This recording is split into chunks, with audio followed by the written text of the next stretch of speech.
If you're an HR professional who works hard to fill roles within your company, keep employees engaged, and build company culture, welcome to America Back to Work, where dreams only work if we do. We'll share wide-ranging issues surrounding pre-employment background screening, HR topics such as recruiting, hiring, labor trends, and company culture, as well as broader HR-influenced business topics such as customer experience, service level excellence, and protecting what matters through best practices in prevention, protection, and corporate security. America Back to Work is brought to you by S2 Verify. Here's your host, Arnette Heintze. Welcome to America Back to Work, brought to you by S2 Verify, where our purpose is to help you hire with confidence and manage insider risk. I'm your host, Arnette Heintze. Thank you for joining. Today, our guest is the multifaceted, multinational, multi-talented Katie Marchetti. Katie has held enviable leadership positions in Europe and the United States over her almost 25-year career.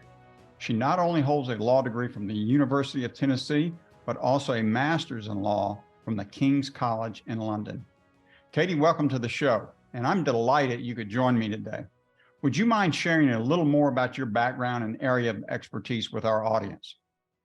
Sure. And Arnette, great to be here. And thank you so much for including me.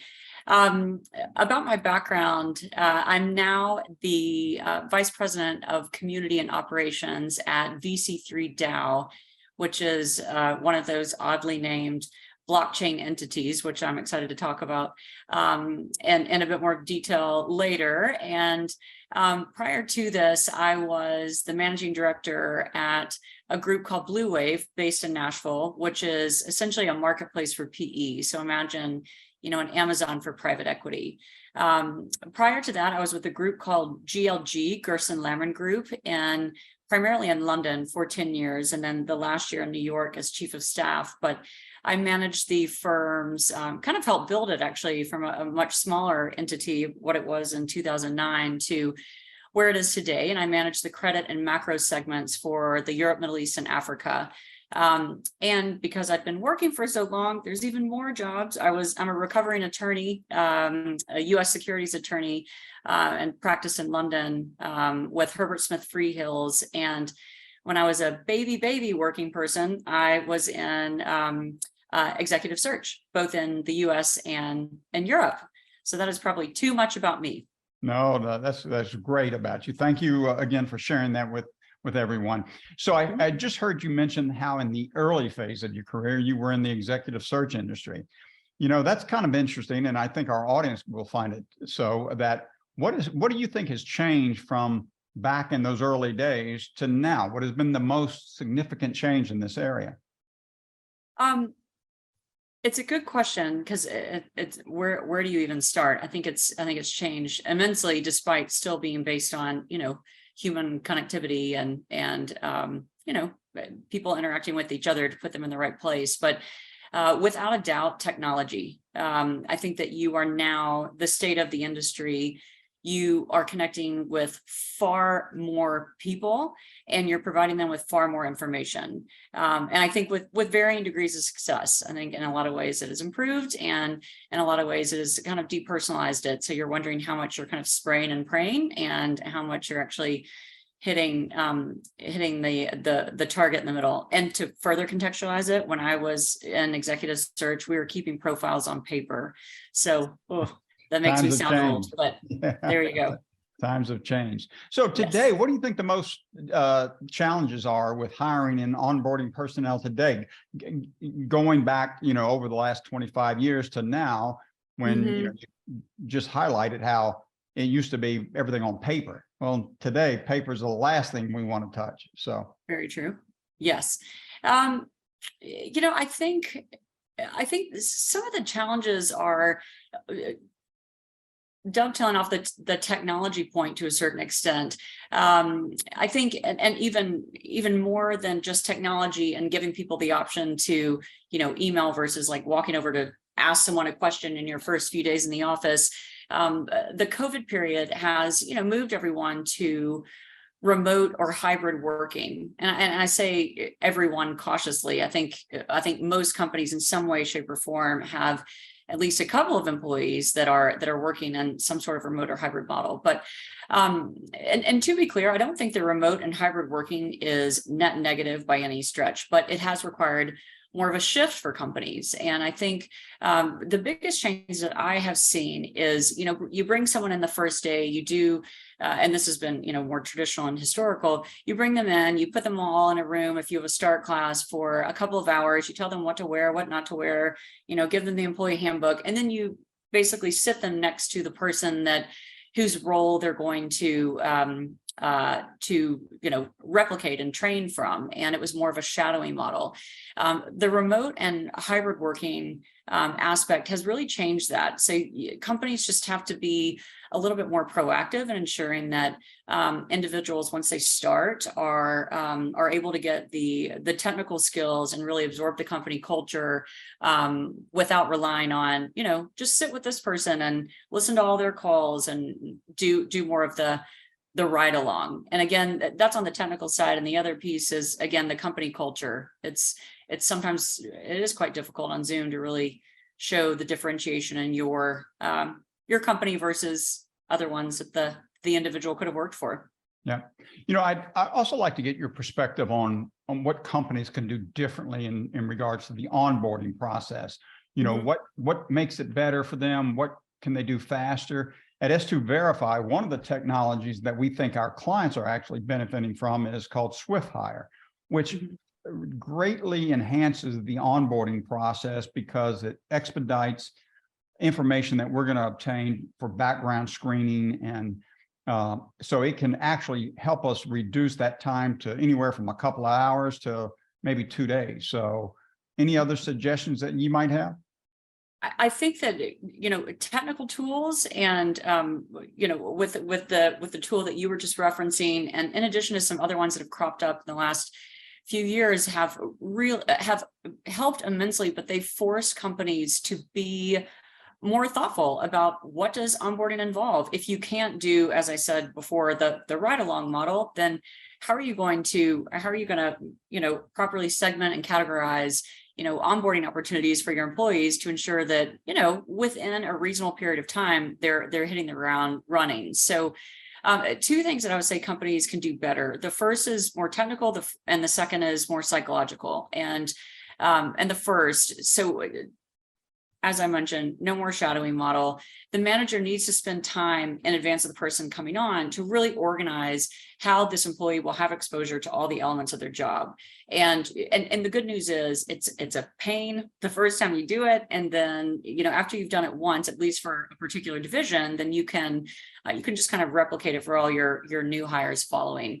And the second piece, the more psychological piece, is, as I'd mentioned in your previous question, keeping an eye on culture and really ensuring that you make the person feel welcome. And that is challenging. It's challenging in the remote world. It's challenging on Zoom. But one thing that I've seen work quite well, not just post-COVID, but prior, when I was with a company that was operating in many different regions, and people in different countries where you wouldn't have the opportunity to interact face-to-face, ensuring that every individual who's come on board has an opportunity to interact one-on-one with everyone that they will be meeting with regularly, and doing that at the very beginning. And I noticed that in my last role, when being the managing director there and kind of having oversight on a quickly growing team, I would notice how loath some people were to talk in meetings if they didn't know all the other faces on the little Brady Bunch Zoom board at the top. And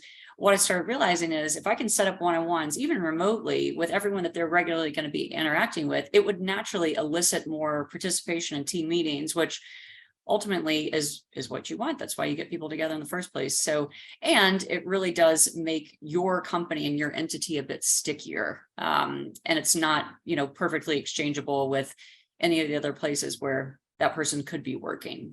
So I hope that makes sense. Yeah, it absolutely makes sense. One of the things I think our labor market here in the U.S. has been blessed with over the last, several years is a truly high employment rate, but we're starting to see signs that maybe it's slacking a little bit, and we're seeing more companies announce layoffs. And also discussions about how budgets are going to tighten in 23 and beyond. So what implications do you think this has for hiring, for talent mobility, and everything that relates to that? Yeah, it's a great question, and I think that it is it's on the top of everyone's minds.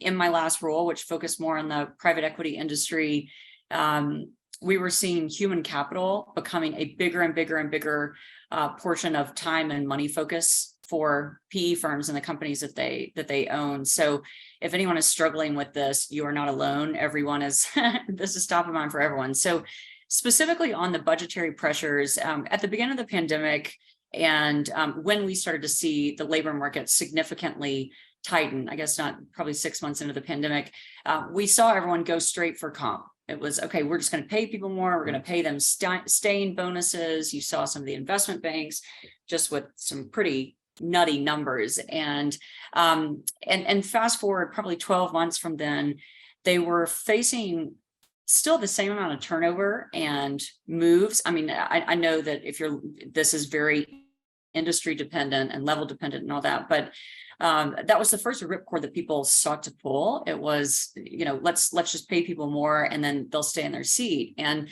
that didn't necessarily come to bear. So what we saw employees, at least from my side, dealing with 1,000 PE firms and all the companies that they own, they started to look more at what makes people show up at work, what makes our company a little bit stickier, and then really leaning into that from a hiring perspective. So not just talking about whether you're offering the most money compared to the other entities that you're competing with, but also what's your USP, what's your unique selling point at your company, where you can via whoever is doing your recruiting and hiring for you, how can you really articulate that to potential employees so they stay, one, they come on board, and two, they stay where they are. And also don't get blindsided, keep doing your compensation surveys and analyses to ensure that you're staying competitive. But beyond that, just seeing what's good about the place that you work and leaning into it. Fabulous. So, in the area of talent acquisition, as we look forward, at 23 and beyond, do you have a sense of any trends that maybe are going to start shaping and attracting itself to the market? Any new nuances that we should be keeping an eye on next year? It's a great question, and I think that it's so interesting. And again, we're always trying to predict what's happening next.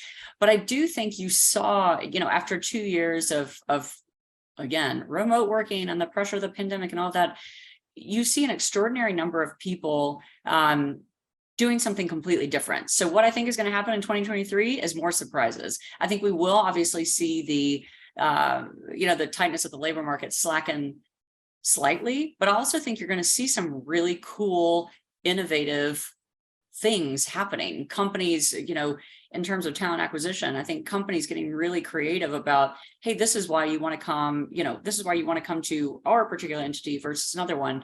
I think it's going to be unique, but again, the tight labor market has allowed people to do something completely different. And by the way, I'm a good example of that. I completely shifted from what I'd traditionally done to my new role. And I think I'm not alone. I talked to a lot of people this summer who, especially at higher levels, who are either moving to do something different or creating an entirely new entity. So it's something to watch. I think people are just going to be a bit more creative than they've ever been in the past. The other thing that I did want to touch on in terms of talent acquisition is a huge spike in fractional and project-based working. That is something that I think people were a bit wary of up until 2019. I think you saw it in fits and starts here and there, but I think the remote working, the hybrid working, allowing entities and companies to hire people on the other side of the world to do a particular project, that has grown immensely. And again, I think of a few former places where I had been in the past, where our clients were corporates, they were private equity firms, they were venture capital firms, they were hedge funds, and we got to be kind of a we got to kind of survey the industry from behind a curtain with the services that we were providing, and we saw fractional roles growing significantly. And for instance, you acquire a company, you bring in a fractional CFO to come and build out the financial department, right the ship, and then pass the reins on to a talented up accounting manager. I think you're going to see that more and more and more. And it benefits companies. You don't have to hire another expensive FTE with benefits and all that. You can carve out a particular project and get, the best possible interim CMO to execute the project for you. And then you move on. Yeah. Or you can use it as a try before you buy, have someone come in for a project-based role and then bring them on if it's mutually agreeable. That's great. One of the hottest trends that I see in the workforce evolving today is an area around professional and educational development. I see so many more groups of workforce talk about, hey, we want more education. We want to be better trained. Do you think companies are meeting that request today? And if not, what would you recommend to companies to be paying attention to? It's a great question, and it's so company specific. It's hard to give kind of a view of all industries as a whole. I will say that, professional development, you see the more traditional form of it, especially with the bigger corporates, is tuition reimbursement and kind of outsourcing those opportunities. Go learn a different language so you can work in a different region. All these things that I think, smaller and mid-sized companies, that's quite difficult. It's an expensive thing to provide to all 50 of your employees, for example. So what I have seen is very effective, and it's probably maybe a less traditional interpretation of the professional development and educational side, other than, again, tuition reimbursement and things like that, is when people come into role in your firm, that you articulate all the skills that you were hoping to, teach them, that they're going to learn during their tenure. And as importantly, showing them a very clear view of their career trajectory at the firm, saying on average, this role takes 6 to 18 months to master the skill. Then you move to this role, and then this, and then by the time you've, moved through the company, you will have built out all these different aspects of your CV, and, telling people, hey, just do a great job, and we're gonna, we'll keep paying you and all that jazz. That doesn't resonate anymore. I mean, I think that this, especially the younger generations, they are really ambitious, and they want to know, where is my path? Where am I going next? And I think they can see through BS oftentimes. So you've got to ensure that you have, a clear view yourself as to what they're going to come out of your company with. Yep. Now, in terms of your current position, could you talk about the advantages of the decentralized autonomous organization structure that, for VC collaboration? Mm-hmm. What are some of the problems with the traditional VC networks, and what are you trying to solve? Yeah. So the idea, Web3 and blockchain is rife with all of these words and acronyms and things like that are specific to them. And so, but at heart, I think a lot of it is quite simple. So the decentralized autonomous organization, or otherwise known as a DAO, is kind of a buzzword now. And at base, what that is a community. So you've got us, for example, we have almost 180 people as part of our DAO community, and they're constantly chatting on Discord and WhatsApp, and everybody's interacting fairly constantly. But what the DAO is composed of are primarily venture capital firms. So you'll have one person as part of the community that represents a full venture capital firm behind them. But we also have founders of companies we've invested in, limited partners, some corporate partners as well. And we're all trying to solve exactly what every other VC firm is. So optimizing deal flow, diligence, and portfolio support. And I think the unique aspect of the DAO is that we are able to do all of this very quickly. We're able to solve problems almost immediately because of the robust nature of the network. And we have, pre-vetted deal flows. So we'll have opportunities for investment bubble up from our various members. And then not only would we invest in it as a fund, but we also have co-invest opportunities for other LPs. And touching on our earlier chat of the challenges of remote working, we are also in 24 different countries all over the world. Wow. So thank God for communication mediums where it doesn't have to be in real time, because coordinating time zones is kind of a pain. But and as a side complication, we invest exclusively in Web3, but I think we'd need another 3 hours to pick through all those nuances. Well, great. Well, Katie, thank you. As we close out our session today, one of the things that I'd like to ask all of our guests is, given the work that we do at S2 Verify, if we were to run an S2 Verify background check on you, what would be the most surprising discovery? Ooh, that is, that's a fun question. I think one of maybe a more unique thing about me is that I'm an Italian citizen with a Southern accent who says y'all. And I pride myself on how I grew up and what I've come to achieve. But I'd say the other thing that I would mention is in my career, I've also had 3 daughters along the way, and I feel like working moms need every shout out that they can get because it's hard. But I was happy to have generous maternity leave in the UK. So there were 3 little babies that came interspersed in that CV time. But it's a great question. I want to ask a lot of people. In the South, they say there's a famous quotation talks about they're Southern by the grace of God. So they might live in New York City, but their birth is, to the South. So by the grace of God. Yeah. Yes, it's a loaded descriptor now, but yes, I'm very grateful for the community that I've had here in Nashville. Visit Nashville if you haven't already. It's a great place. All right. Katie, thank you so much for all of your insights today. I know our audience will appreciate your perspective. Please tell us where we can find more information about you and how to follow you, engage you. Is there any suggestions you have on that? Yeah, we're so our entity is called VC3 DAO. So we're at VC3DAO.xyz. That's our website. And I'm on Twitter at Katie Marchetti. Great. So I can circulate afterwards as well. Wonderful. Thanks again, Katie. And thanks, Arnette. Thank you. And thanks to our audience for listening, watching, or reading. Please tune in to our next episode after the new year, where I'll be chatting with seasoned education industry leader and now CEO of cybersecurity awareness training company, Ningio, Sean McAlmont. And it goes without saying, let's get America back to work, because dreams only work if we do. If you want to stay abreast of HR, recruiting, and hiring trends, tips, and tools, make sure you subscribe to America Back to Work. If you enjoyed this episode, leave us a rating and a review.